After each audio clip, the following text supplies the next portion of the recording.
Hi fantasy managers, welcome to FPL Team Talk. In this video I'm going to go through my final World Cup draft side. There's only a few hours left to go. I'm going to go through the team I've selected, what order I'm going to play them in, my captaincy choices, look at options at the end. I'm also going to cover chip strategy and also just clarify some of the rules about transfers, wildcards, all that sort of thing, because it's going to be crucial in order to optimize the most points we can get from this short format of the World Cup. So if you enjoy these sort of videos, make sure you hit the like button.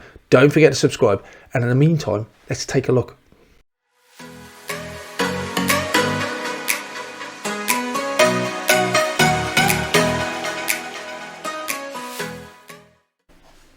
Before I show you my side, I'm going to go through my chip strategy because it's going to be really important. I am going to play my wildcard boost in game week match day 2.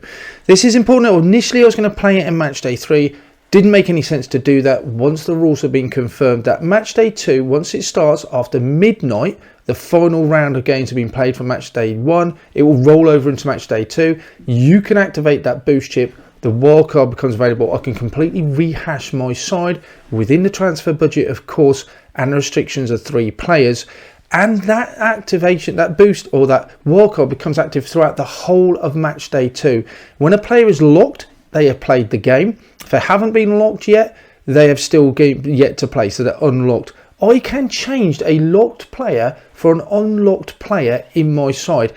However, they won't score any points until the following game week. Now, this is important because during match day 2, up until the final hours, up until midnight, the last game is played. I think it's on Friday 28th.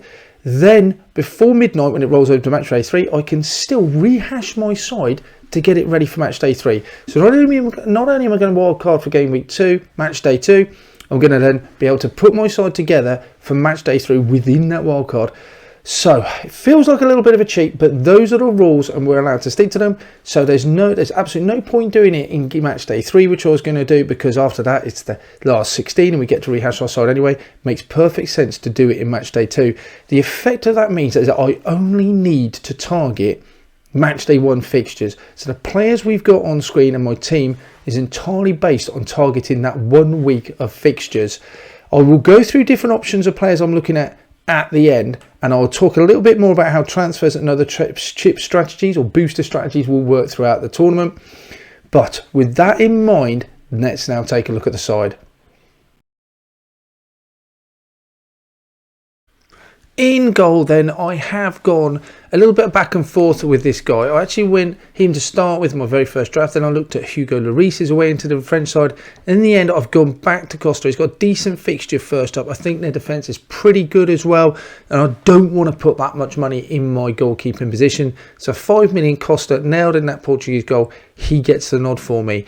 In defence, I have gone Kieran Trippier. I think he's one of the most attacking English defenders. I definitely want an English defender in for Iran. And I'll go as far as to say I'm prepared to double up on that English defence.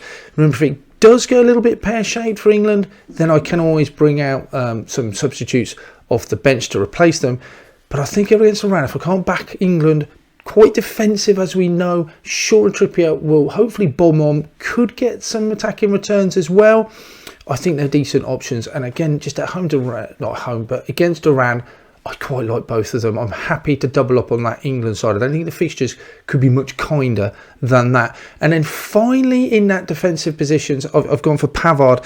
Initially, I even looked at Estepinian to save a bit of money. I did think Qatar was a side that I wouldn't mind targeting. In the end, I think I've gone for a safer option. I went for Pavard. I had a bit of money left over. So 5 million is a cheap way into that French defence. We've got a great fixture against Australia. And remember, I only need now to worry about that first game match day 1 fixture. Doesn't offer a lot going forward, but he's a safe option there. Playing fullback for France, I'm pretty happy. Any attack and return I'll be thrilled with, but I'm not expecting much other than a clean sheet from Pavard. In midfield then, and this isn't the side that will start my starting 11, but I'm going through in any order. I've got to go for Hazard. 8 million, I think, is a great option if he starts. If he doesn't, I can look to transfer out, especially whereas Trossard might be coming in. So that could be one of my transfers that I could do when we learn about the lineup starting sheet coming through. But if he plays, he's on pens, good fixture as well. Definitely want to target Canada. I really like him. So much to prove. Possibly his last World Cup as well, you'd have thought. But him against Canada and also KDB. And hard about KDB. He is a lot of money, especially when I'm not captaining him. And I could do a lot with it. Again, though, we'll look at options at the end. If I don't go KDB and I learn that Trossard and Hazard are playing, could I save money? There is maybe a loophole that we could possibly do something with. But otherwise, you'd think... My only worry is, I think, if KDB... If they're cruising against Canada... Possibly he comes off early just to protect him. Why would you risk him further with so many more games to play in the tournament? But then the other side of the coin is if you're cruising, more likely they're 2 or 3 goals up, and he would have had a hand in some of those as well. So the pros and cons of that. But De Bruyne at 11 million, he looks like a really good option in midfield. I do like him. He is on the expensive side. That's the only thing that worries me a little bit. But because I've gone quite light in defence, I can bring him in and he is affordable. KDB makes the cut for me. Then I've got DePaul. I do want some Argentinian players in there because that's a cracking fixture against Saudi Arabia. 5 million, he looks nailed in that midfield. He is an enabler. If he gets me some returns, hopefully that will be really good. Remember, he gets points for a clean sheet and key passes that lead to shots on goal. So maybe if he can pop some of those fixture results in as well, I'd quite like that. Alongside him, and then I can't ignore him really. Down at Depay, he's definitely out. Bergwijn's got to come in. Up front, 7 million, playing for Holland against Senegal, looks like a good fixture. Does worry me when I've looked at him. He just hardly ever gets past that 70-minute mark without being substituted. But maybe without Depay playing, he does then get more minutes. We'll have to wait and see. But for 7 million, I don't think I can ignore him. He looks like a really good option, playing as a midfielder, but actually up front for Netherlands. So he comes in. And I have gone pretty big up front. I don't need to tell you too much about why Kane's in. That fixture just looks brilliant. He will get the captaincy armband for match day 1 when they play on Monday. And alongside him, if he doesn't fire, as we'll look at later on, Messi will get the armband next. Everything good that will go through Argentina. He is on free kicks, penalties hopefully as well. Just goes through Messi. So he's up front, 10.5 million. I think that's a reasonable price for him against Saudi Arabia. Too good to turn around. And the last one, it's probably been my most, not controversial, but complicated one because I've got so many different options. I do like Lautaro Martinez. 8 million, I think it's a great fixture up front for Argentina. My only problem is when these guys play, it does make it hard to get Lautaro in. So we're going to look at options at the end because it does affect my transfers. But we'll go through the bench options first. Lautaro's underlying numbers just look really good. On the bench then, I've gone Turner because he's got a decent fixture against Wales and I don't want to pay much more than 4.5 million. He will play first, so hopefully if he gets a clean sheet, I'm going to worry about Costa. But I think Turner now for USA. Wales, I think that's a good result and a good chance for a clean sheet for the USA. Then we have Lucas Paqueta. They've got Serbia in the first game, so I don't think that's an easy game. But it is Brazil. He's 7 million, he's nailed and he has good underlying stats for Brazil, so I'm quite happy to go with him for 7 million. I do want to weigh into that Brazilian side, and at that price I don't think I can really ignore that. If I look along the line then, I've got Mæhle for 4.5 million, and the Danish defence is really good. Played Euro 2020, you'll know what an attacking player he is. He's great for goal involvement. He's just an all-round attacking player. 4.5 million, I can't turn that down. And then lastly, I have gone cheap. I've gone for another enabler. Don't think his fixtures are bad. He's got Morocco first up. There's a chance of a clean sheet. Sosa now gets forward for Croatia. If something goes wrong with France, something goes wrong with England, Sosa could possibly come in. But 3.5 million, decent fixture. Again, I just think that's something I couldn't turn down. So those are my 15 players. How much are you going to line up for match day 1? As you can see, I'm going to be playing a 5-2-3 formation, but that's not necessarily how it's going to end up. It's just I'm going to be playing the players that are playing first in that match day week. So the likes of Sosa play blanks. Then I'm going to bring on the likes of De Bruyne and Hazard, even though they're playing on the same day. Sosa just happens to be playing for Croatia earlier than the Belgian players. And I will be putting my captaincy on Harry Kane to start with. If he doesn't fire, and I've got to decide later on whether how many points do I settle for, then it will probably go on to Messi as the next available choice. And my last thing is I will be playing my chip. I'm going to play my 12th man and I'm going to bring in Mbappe for the Australian fixture.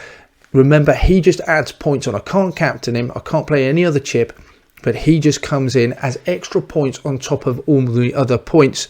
That is how my side sets up. The only thing I'd say now that I'm a little bit concerned about is that all my players, or quite a lot of them, play so early on. They're all playing with the first 2 or 3 days.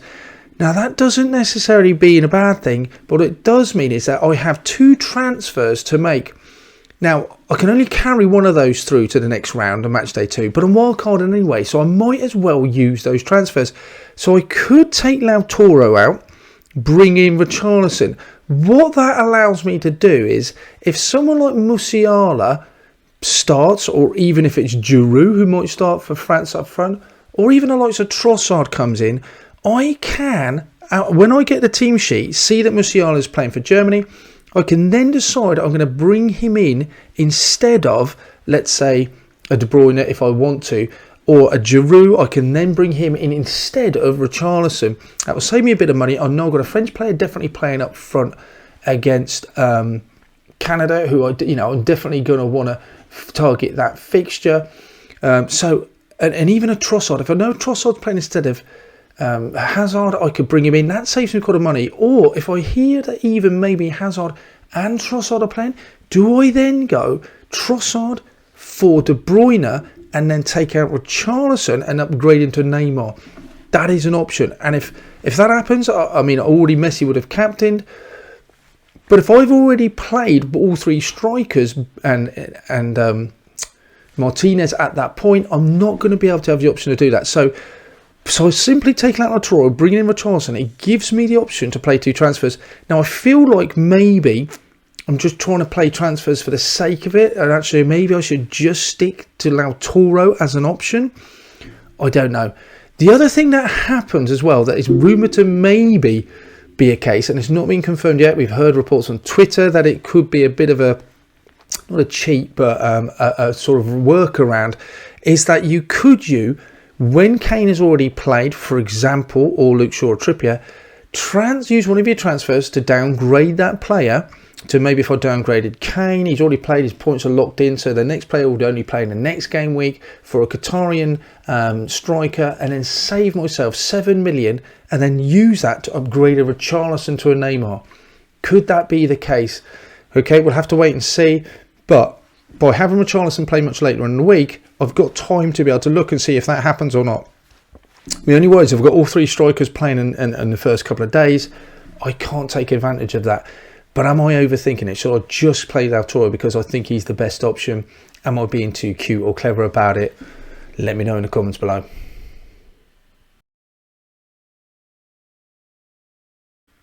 That's it for this one then, guys. Good luck with your World Cup fantasy football. Let me know in the comments below if there's anyone that you think I should be bringing in, any captaincy choices that you think I've overlooked, and what is going to be your chip strategy. We'll be coming back at you with team selection, transfer tips throughout the World Cup. But in the meantime, good luck, and I shall see you on the other side.